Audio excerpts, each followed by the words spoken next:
Hello friends, online नव्य academy के YouTube channel में आपका स्वागत है। तो फ्रेंड्स, अगर अभी तक आप लोगों ने चैनल सब्सक्राइब नहीं किया है तो चैनल को सब्सक्राइब कर लीजिएगा और वीडियो को अंत तक ज़रूर देखें।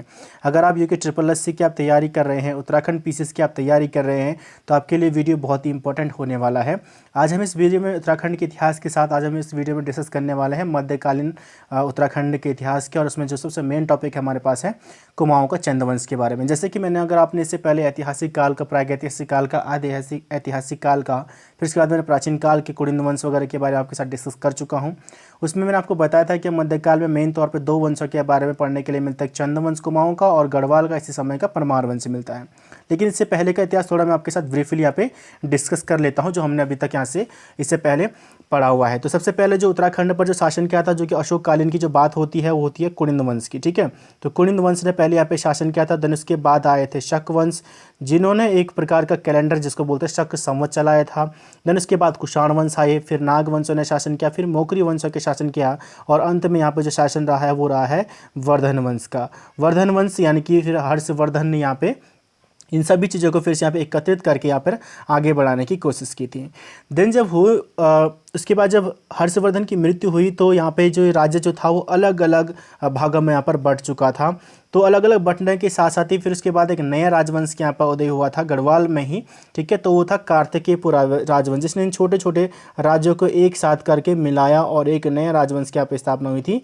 कार्तिकेयपुर राजवंश की यहाँ पर स्थापना हुई थी, जो कि 700 ईस्वी के आसपास के यहाँ पर बात है। तो कार्तिकेय की राजधानी अगर कार्तिकेयपुर राजवंश की जो वीडियो है मैं आपके पास डिस्क्रिप्शन में लिंक दिया, आप वहाँ से देख सकते हैं।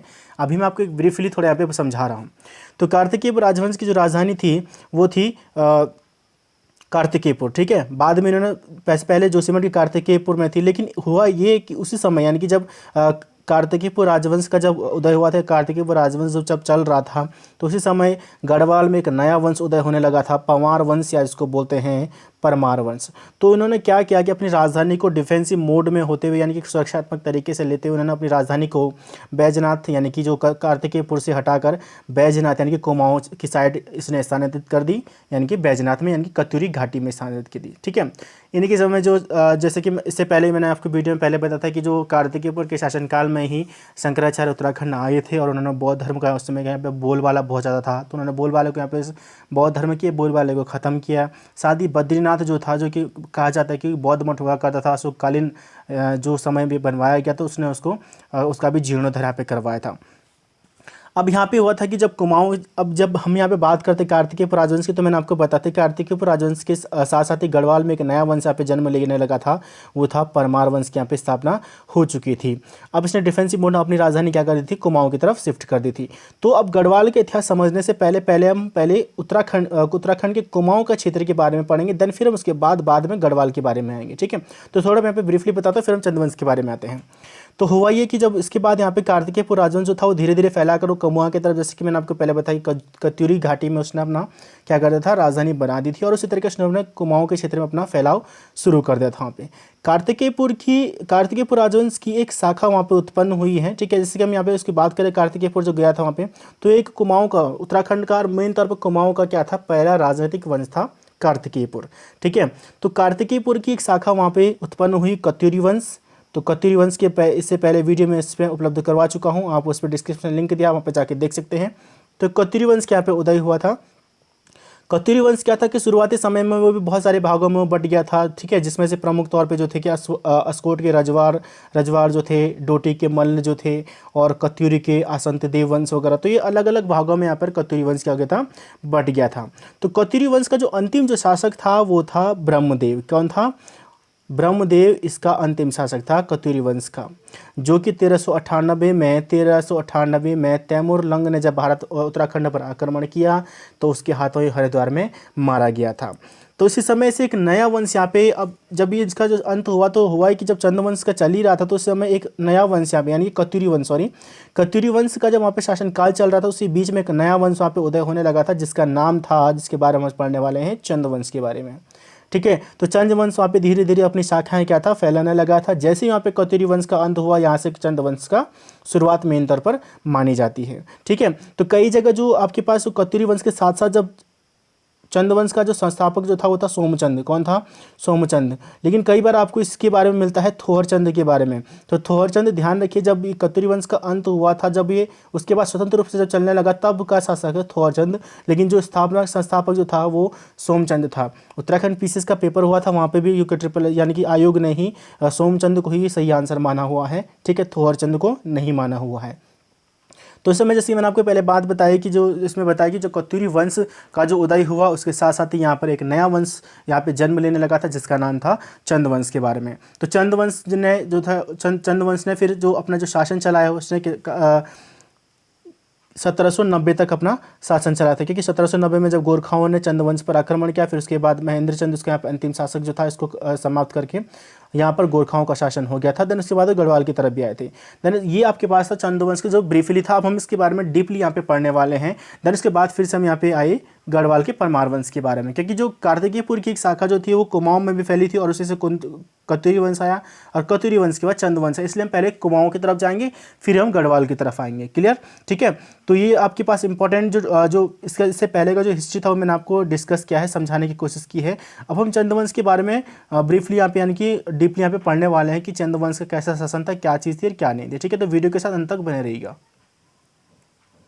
तो चंद्रवंश से पहले का इतिहास मैं आपके साथ ब्रीफली यहाँ पे आपको समझा चुका हूँ, फिर भी मैं यहाँ पे डिस्कस करने वाले हैं आप चंद्रवंश का डीपली यहाँ पे इसके बारे में।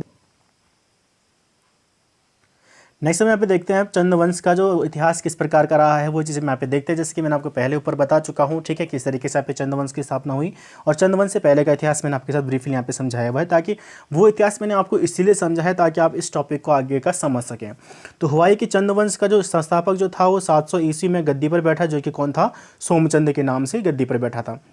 दोस्तों मैंने आपके साथ ये वीडियो जो था बहुत लंबा हो जाएगा चंद्रवंश का, इसलिए मैं इसको 3 पार्ट में लेके आ रहा हूँ। ठीक है, तो आज हम यहाँ पे बात करने वाले हैं, फिर उसके बाद हम दूसरे वीडियो और फिर इसमें तीसरे वीडियो के 3 वीडियो में आपके साथ चंद्रवंश का कंप्लीट होगा। जैसे कि आपने अभी देखा होगा भाग 1 मैंने इसमें लिखा हुआ है। ठीक है, तो पार्ट 1 मैं आज आपको डिस्कस करने वाला हूँ। नेक्स्ट वीडियो हम इसके दूसरे पार्ट के बारे में, देन तीसरे पार्ट के बारे में, 3 पार्ट में आपके पास ये वीडियो आएगा। ठीक है, तो कुमाऊं में चंद्रवंश और कत्यूरी वंश प्रारंभ में समकालीन थे, जैसे कि मैंने आपको पहले भी बताया, ऊपर मैंने आपको समझाया था भी कि जब कत्यूरी वंश यहाँ पे चल रहा था उस समय एक नया वंश यहाँ पे उदय होने लगा था, चंद्रवंश। ठीक है, तो समकालीन थे और उनके बीच क्या हो गया था, सत्ता के लिए संघर्ष वहाँ पे चलने लग गया था, जिसमें चंद विजयी रहे थे। क्या हुआ था कि जब कत्यूरी वंश का, जैसे कि मैंने आपको पहले बताया कि 1398 में जो शासक तो था तैमूरलंग के हाथों मारा गया, ब्रह्मदेव या वीरमदेव के नाम से जिसको जाना जाता है। ठीक है, तो वो तैमूरलंग के हाथों मारा गया। देन उसके बाद उनके बीच में क्या हो गया था, सत्ता के लिए संघर्ष शुरू हो गया, जिसमें चंद लोग क्या हो गए थे, विजयी हो गए थे। उन्होंने अपनी चंपावत को अपनी राजधानी बनाया। फिर उन्होंने क्या किया, चंपावत को अपनी राजधानी बनाया, और चंपावत के आसपास का जो क्षेत्र था वो सभी को उसने अपने अधीन ले लिया था। लेकिन बाद में जो पहले उन्होंने चंपावत के आसपास का क्षेत्र अपने अधीन लिया और उसको अपना क्या किया, एक राज्य के तौर पर चलाने लगे। लेकिन बाद में उन्होंने जो वर्तमान समय में नैनीताल है, बागेश्वर है, पिथौरागढ़ है, अल्मोड़ा आदि सभी क्षेत्रों को अपने अधीन कर लिया, यानी कि जो अपने जो चंद्रवंश का जो विस्तार था वो और फैला दिया है वहाँ पे। ठीक है, राज्य के विस्तृत हो जाने के कारण भीष्मचंद ने जब राज्य विस्तृत हो गया था तो भीष्मचंद ने राजधानी चंपावत से अल्मोड़ा स्थानांतरित कर दी, जो कि कल्याण तृतीय चंद के शासनकाल में बनकर तैयार हुई थी। ठीक है, तो उसने क्या किया था, अपनी राजधानी को चंपावत से अल्मोड़ा स्थानांतरित करने की यहाँ पे बात की थी। इस वंश का सबसे शक्तिशाली शासक जो था वो था गरुड़चंद था। कौन था? गरुड़चंद था। अभी मैं आपके साथ ब्रीफली इसका जो था एक कहते हैं कि संक्षिप्त इतिहास के बारे में बात कर रहा हूँ, फिर अभी हम भीष्मचंद, गरुड़ ज्ञानचंद, ठीक है, तो इन सभी के बारे में 1 बाय 1 यहाँ पे पढ़ने वाले हैं। बहुत इंपॉर्टेंट वीडियो आपके लिए होने वाला है, आप वीडियो के साथ बने ही रहिएगा। ठीक है, तो इस वंश का जो सबसे शक्तिशाली शासक जो था वो था गरुड़चंद था। कल्याण चंद चतुर्थ के समय में कुमाऊं पर रोहिलों का आक्रमण हुआ था, और तथा इसी समय जो था कि प्रसिद्ध कवि जो था उसने चंद्रोदमय की रचना की थी। तो ध्यान रखिए, चंद्रोदमय की रचना किसने की थी? कवि शिव ने की थी। किसके समकालीन की थी? कल्याण चंद चतुर्थ के शासनकाल में की थी। रोहिलों ने उत्तराखंड पर आक्रमण किसके शासनकाल में किया था? तो कल्याण चंद चतुर्थ के शासनकाल में किया था। चंद शासनकाल में ही प्रधान की नियुक्ति और भूमि निर्धारण की प्रणाली भी थी यहाँ पे शुरू हुई थी। तो यहाँ पे आपके पास एक इंपॉर्टेंट पॉइंट आपके पास यहाँ पे बनता है, शासन के प्रशासन की बात यहाँ पे हो रही है। तो ग्राम प्रधान की नियुक्ति की प्रथा जो थी उत्तराखंड में किसके शासनकाल में स्टार्ट हुई थी? तो चंद्रवंश के शासनकाल में स्टार्ट हुई थी। साथ ही भूमि निर्धारण की प्रक्रिया भी शुरू हो गई थी। और जो ऐपण कला जो होती है और पंचायती राज व्यवस्था जो होती है वो सोमचंद के शासनकाल में शुरू हुई थी। इंपॉर्टेंट आपके पास है कि कला का जो एक स्वरूप होता है उत्तराखंड में ऐपण जो होता है, ठीक है। तो ऐपण कला क्या होता है, लाल मिट्टी से इसकी पुताई करके और इस प्रकार से कुछ डॉट डॉट से बनाए जाते हैं उसमें वाइट कलर के, तो उसको ऐपण कला बोलते हैं। इसका सबसे बड़ा एग्जाम्पल अगर आप राजीव गांधी स्टेडियम गए हैं अगर हैं देहरादून में, तो इसका सबसे बड़ा एग्जाम्पल आपके जो वहाँ पे चेयर्स लगी हुई हैं, आपके पास इंपॉर्टेंट क्वेश्चन है यहाँ पे, ठीक है। जो यहाँ पे चेयर्स लगी हुई हैं स्टेडियम में, जो चेयर्स लगी है आपने देखा होगा रेड और व्हाइट कलर की यहाँ पे चेयर लगी हुई है, तो इसी का एक उदाहरण है, ऐपण कला का एक उदाहरण यहाँ पे इसको दिया गया है। क्लियर, ठीक है। तो आपके पास एक इंपॉर्टेंट पॉइंट है, बहुत ही इंपॉर्टेंट पॉइंट है, कला संस्कृति से रिलेटेड आपके पास और प्रशासन से भी साथ साथ जुड़ा हुआ पॉइंट है। चंद राजाओं का जो राजा चिन्ह था वो था गाय। 1790 में, जैसे कि मैंने ऊपर बताया था आपके पास, कि नेपाल के गोरखाओं ने चंद वंश के राजा महेंद्र चंद को हवाल बाग के युद्ध में, ध्यान रखिएगा सबसे पहले क्वेश्चन आपके पास क्या पूछा, गोरखाओं ने उत्तराखंड पर यानी कि कुमाऊं पर कब आक्रमण किया, 1790 में। किस पर, उस समय शासक कौन था, महेंद्र चंद था। कौन से युद्ध में पराजित करके उत्तराखंड पर यानी कि कुमाऊं क्षेत्र पर अपना अधिकार किया था, हवाल बाग के युद्ध में, ठीक है। तो आपके पास 3 क्वेश्चन इसी लाइन से यहाँ पे आपके पास 3 क्वेश्चन मिल चुके हैं, ठीक है। पराजित किया और कुमाऊं पर अपना अधिकार कर, और इसी के साथ ही कुमाऊं के चंद वंश का भी यहाँ पर अंत हो गया था, ठीक है। तो यहाँ पे आपके पास चंद वंश का अंत कब हुआ था, 1790 में। जैसे आपको ऊपर बताया था कि महेंद्र चंद को जब हवाल बाग के युद्ध में गोरखाओं ने हराया था और उसको मार दिया था, देन उसके बाद उन्होंने अपने कुमाऊं पर अपना अधिकार जमा लिया था और वहाँ पर चंद वंश का अंत हो जाता है, ठीक है। तो फिर इसके बाद ये सब चीज़ हम 1790 के इतिहास के बाद, और जब उत्तराखंड के गढ़वाल के 1803 जब भूकंप से पीड़ित था, तो उन्होंने फिर 1803 में ही भी गढ़वाल क्षेत्र पर भी आक्रमण किया था। वैसे तो उन्होंने 1791 में भी किया था, लेकिन यहाँ उस समय उनकी हार हुई थी और उस समय एक संधि यहाँ पे बनी थी, जिसमें कहा गया था कि गोरखा कभी भी उत्तराखंड पर आक्रमण नहीं करेंगे। लेकिन फिर भी उन्होंने उस चीज़ को इग्नोर किया और उसको एक गलत तरीके से उसका प्रयोग करके 1803 में जब गढ़वाल बहुत भूकंप की परिस्थिति से पीड़ित था, तो उन्होंने उसका फ़ायदा उठाया और गढ़वाल पर आक्रमण किया था, ठीक है। तो वो हम गोरखा शासन में पढ़ेंगे इसके बारे में, यानी कि गढ़वाल का 1803 के बाद का इतिहास और कुमाऊं के 1790 का इतिहास, वो हमारा आता है गोरखा शासन के काल में, ठीक है। तो नेक्स्ट पॉइंट यहाँ पे देखते हैं हम, यहाँ पे चंदवंश का जो संस्थापक था सोमचंद, वो मूलतः कहाँ का निवासी था, इलाहाबाद के निकट और फूलपुर के निकट जो था झूसी से वो यहाँ पर आया हुआ था। कत्यूरी वंश के अंतिम शासक ब्रह्मदेव ने अपनी पुत्री चंपा का विवाह सोमचंद से कर दिया और उससे विवाह कर दिया, और उसके बाद वो यहीं बस गया था। और ऐसी भी मान्यता है कि इसने कुछ अपनी ज़मीन जो थी वो इसको दान में, दहेज के रूप में दान कर दी थी, जिसमें उसने अपने आप को एक छोटा सा राज्य बनाकर 15 बीघा ज़मीन देने के बाद एक छोटा सा राज्य बना दिया था, और देन उसके बाद वहाँ पर अपना शासन चलाने लगा था, ठीक है। तो इम्पोर्टेंट पॉइंट आपके पास है ये। नेक्स्ट देखते हैं इसमें अब, सोमचंद के डोटी शासकों ने के अधीन उनकी कुलदेवी चरमावती के नाम पर चंपावत नामक नगर की स्थापना की और उसे अपनी राजधानी बनाया था सोमचंद ने, ठीक है। डोटी शासकों के अधीन था पहले, जैसे मैंने आपको पहले बताया था ना कि चंद शासक जो कत्यूरी वंश जो था वो शुरुआती समय में बहुत सारे अलग अलग तरीके से वो टूट गया, जैसे कि अस्कोट के रजवार वंश हो गया, डोटी का मल्ल वंश हो गया, कत्यूर का असंत देव वंश हो गया। तो इस तरीके से अलग छोटे छोटे भागों में बट गया था। देन बाद में फिर इसको एक करके सोमचंद ने फिर इसको एक अलग तरीके से चंद वंश की यहाँ पर स्थापना की थी। सोमचंद ने प्रारंभ में 4 केलेदारों की यहाँ पर स्थापना की थी, जो कि कार्की, बोहरा, तड़ागी और चौधरी थे। इनको 4 आल्या चराल भी कहा जाता है। क्या कहा जाता है? 4 आल्या चराल के नाम से भी इनको जाना जाता है।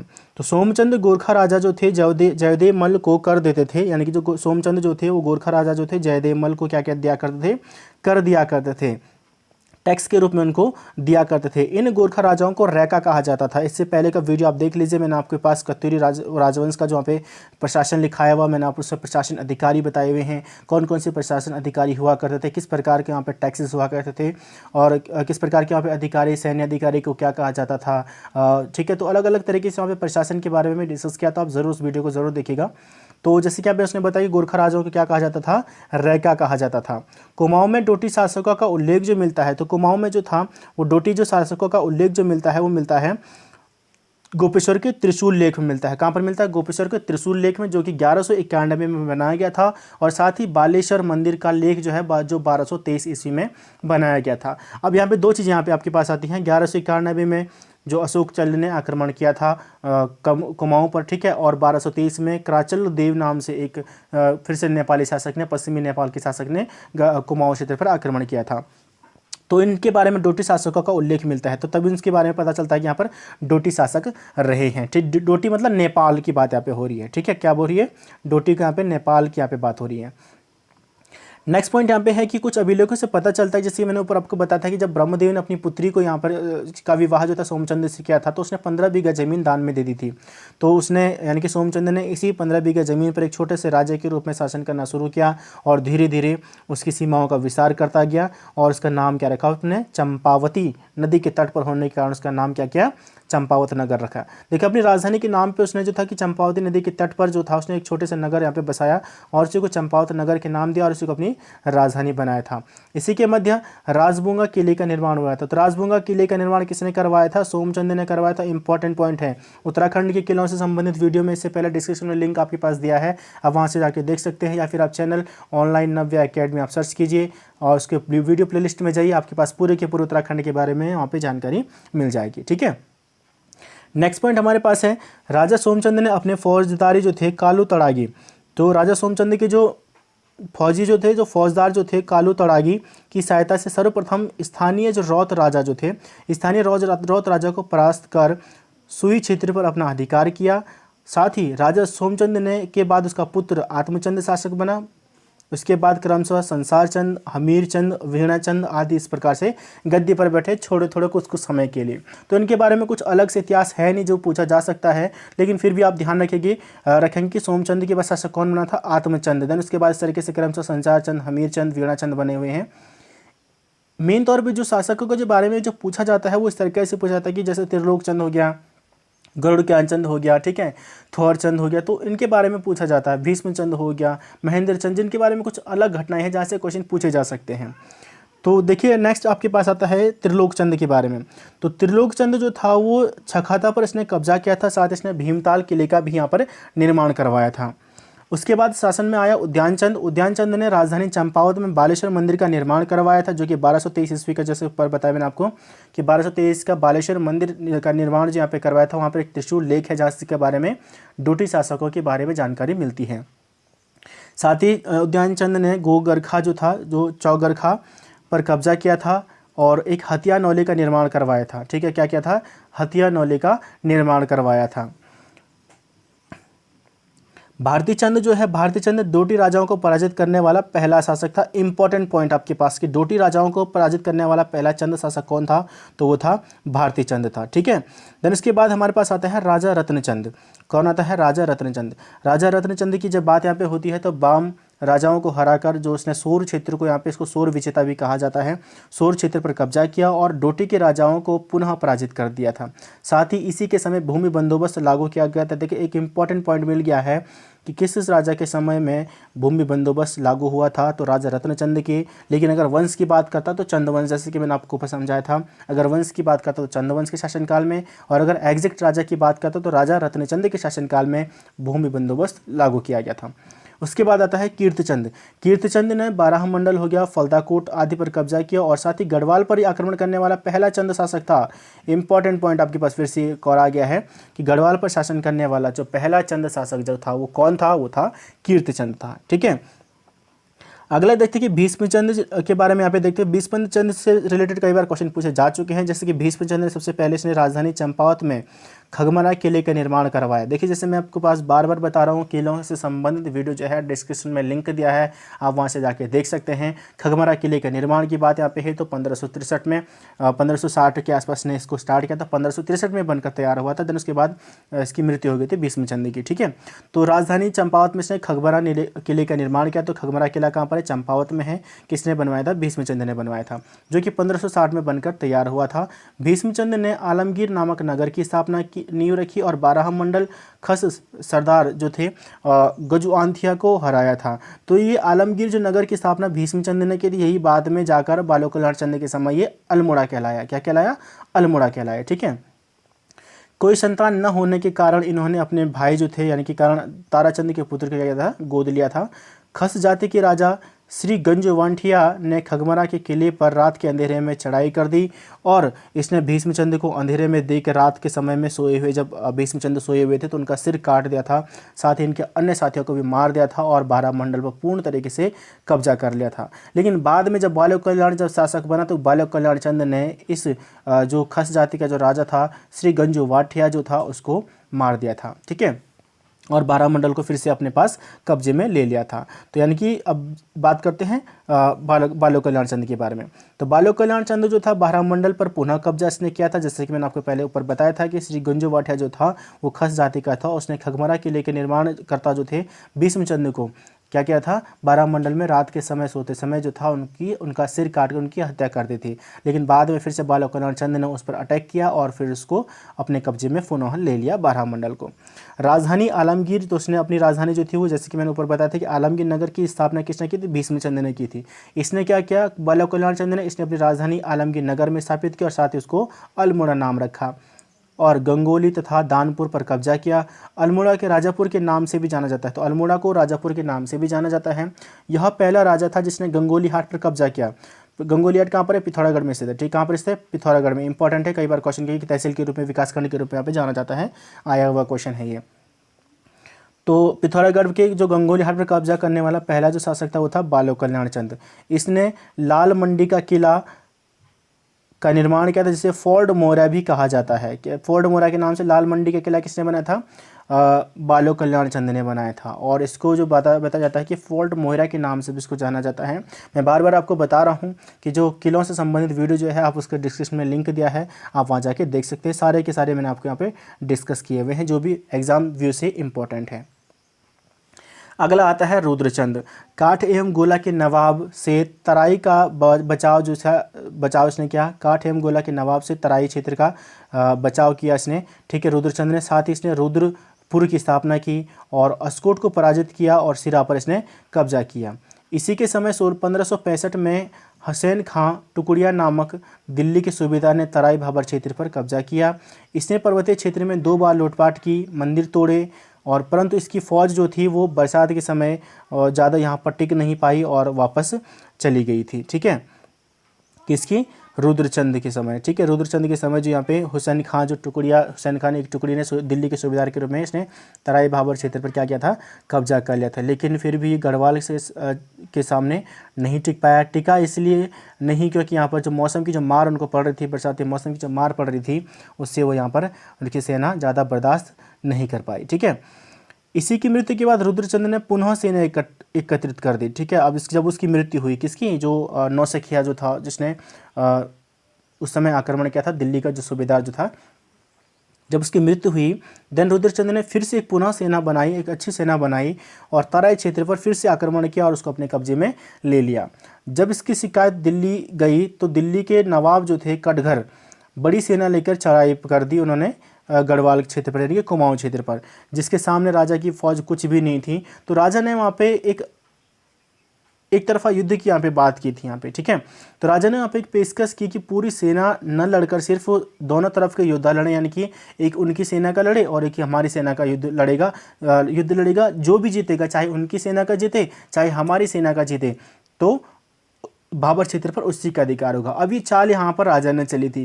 राजा ने चाल इसलिए चली थी क्योंकि वो तो बहुत बड़ी सेना लेकर आया था, उसके सामने राजा की सेना तो कुछ भी नहीं थी। तो ऑब्वियसली था अगर सेना में पूरी लड़ाई होती तो ऑब्वियसली था कि राजा की सेना ने हारना था। तो उसने इस प्रकार से यहाँ पे एक रखा कि पूरी सेना न लड़कर एक वहाँ से एक विरोधी पक्ष से और एक हमारे पक्ष से कोई भी लड़ेगा और जो लड़ेगा और जो जीतेगा वो क्या होगा, यहाँ पर विजयी रहेगा। और इस युद्ध से राजा ने स्वयं खुद लड़ा, राजा यहाँ पर खुद लड़ा उसमें और विजयी भी रहा।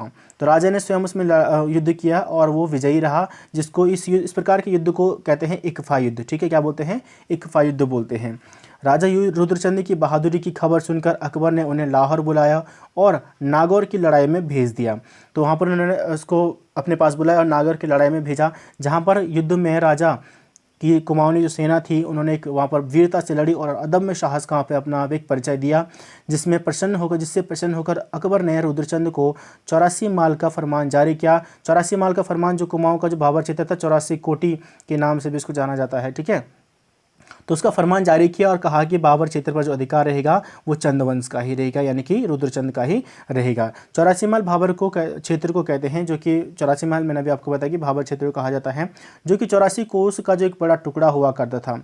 दिल्ली से अल्मोड़ा लौटने पर राजा रुद्रचंद ने मल्ला महल का निर्माण करवाया था।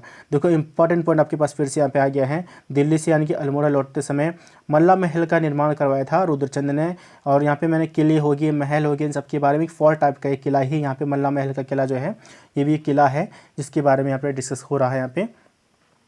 तो डिस्क्रिप्शन में लिंक दिया है, वहाँ पे जाके देख सकते हैं, सारे के सारे आपको वहाँ पे मिलने वाले हैं। ठीक है, इसी समय वहाँ पर कचहरी का इस जो प्रेजेंट टाइम में जो यहाँ पे मल्ला महल जो है प्रेजेंट टाइम पे वहाँ पर क्या है, कचहरी एवं खजाना है अल्मोड़ा का। ठीक है, राजा रुद्रचंद के 2 पुत्र हुए, कुंवर सिंह गोसाई और लक्ष्मीचंद गोसाई, लक्ष्मीचंद। ठीक है, जिनमें से बड़ा पुत्र था कुंवर सिंह गोसाई, जो कि जन्म से क्या था, अंधा था। ठीक है, तो इसके बारे में हम आगे भी पढ़ेंगे, इसके बारे में नेक्स्ट वीडियो में लेके चलेंगे। तो फिलहाल मैं कुछ चीज़ें यहाँ पे आपके पास थोड़ा बता देता हूँ। अब बात करते हैं कि जो राजा रुद्रचंद के 2 पुत्र हुए, शक्ति सिंह और लक्ष्मी चंद। ठीक है, तो एक तो कुंवर शक्ति सिंह थे और एक लक्ष्मी चंद थे। तो कुंवर शक्ति सिंह जो थे वो बचपन से अंधे थे। तो इन्होंने क्या किया था कि कहते हैं कि इन्होंने एक तपस्या की थी जिसमें इनको आँखें, यानी कि अपनी आँखें प्राप्त करने के लिए, आँखों की रोशनी के लिए इन्होंने तपस्या की थी। इनको रोशनी तो प्राप्त नहीं हुई, लेकिन कहा जाता है कि इनको इस प्रकार की विद्या प्राप्त हो गई कि ये अपने सामने कितनी भी दूर कोई भी व्यक्ति अगर खड़ा है तो वहाँ पर उसकी आवाज़ सुनकर बता देते थे कि ये व्यक्ति जो था वो कितनी दूरी पर हमसे खड़ा हुआ है। ठीक है, शक्ति सिंह के पास इस प्रकार की एक शक्ति थी कि सामने खड़े व्यक्ति की आवाज़ सुनकर बता देता था कि आदमी कितनी दूरी पर खड़ा है। कहा जाता है कि उसने इसी तरीके से तमाम जिलों की माप यहाँ पे की थी, जिसको बंदोबस्ती शब्द का भी यहाँ पर कागजातों में प्रयोग किया गया है। ठीक है, जैसे कि बेल का हो गया, नाली हो गया, काच, रत्ती, यासा, पैसा। ठीक है, बीसी, ज्यूला आदि सभी नाम जो थे उसी ने चलाए थे, यानी कि कुंवर सिंह ने ही चलाए थे। तो इन्होंने अंधे होने के कारण इन्होंने अपने जो राजपाट जो था वो अपने भाई को दे दिया, अपने छोटे भाई लक्ष्मीचंद को दे दिया, और लक्ष्मीचंद ने इनको फिर पूरे के पूरे जो प्रशासन का पूरा प्रबंधन जो था वो सौंप दिया इनके पास।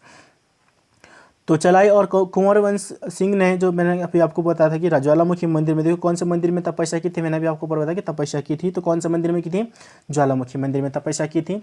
साथ ही इनको जो आंखें तो नहीं मिली, लेकिन नहीं खुली, परंतु भूमि की नाप जोख तथा राज्य प्रबंधन का ज्ञान इनको अच्छा से मिल गया था।